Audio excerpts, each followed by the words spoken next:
would teach you how to think correctly.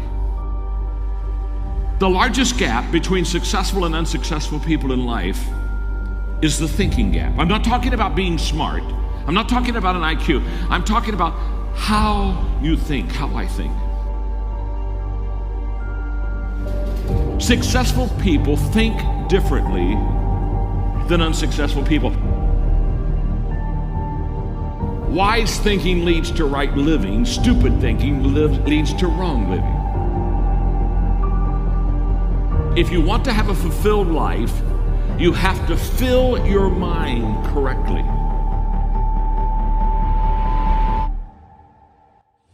Right now, you need to focus on today. And what I realized so many leaders don't understand is that truly today matters. And we overestimate what we could do tomorrow. We over-exaggerate what we did yesterday, but we underestimate what we can do right now. The only time you have, the only time I have, is now. So the question for all of us is, what am I doing with now? The great leaders, they're present in the moment, and because of that, they maximize the moment. So if you're tempted to take that faraway glance, well, glance. But get right back to the present moment. Because today, you're preparing to make tomorrow a success.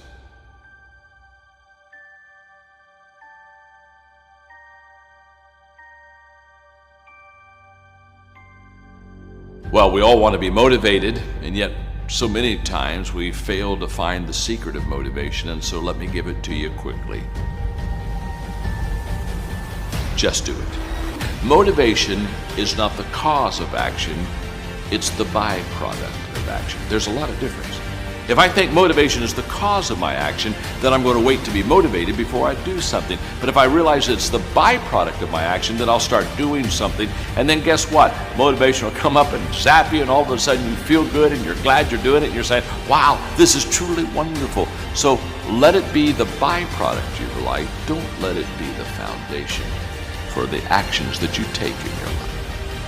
Nothing comes to you until you commit yourself. Nothing comes to you if you're just going to try, but you're not committed. Nothing comes to you if you're just thinking about it.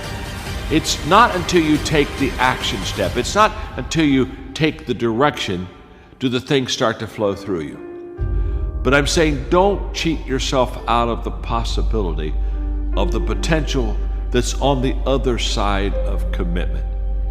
Stay with it long enough to find out if there's any fruit in it. You can do goal setting with a pencil, but you have to do goal getting with your legs. You got to take action.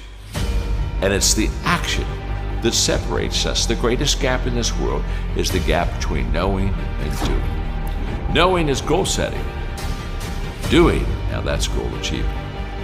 People that are knowledgeable about habits say that it takes 30 days for a habit to become a habit. Now, habits can be good and habits can be bad.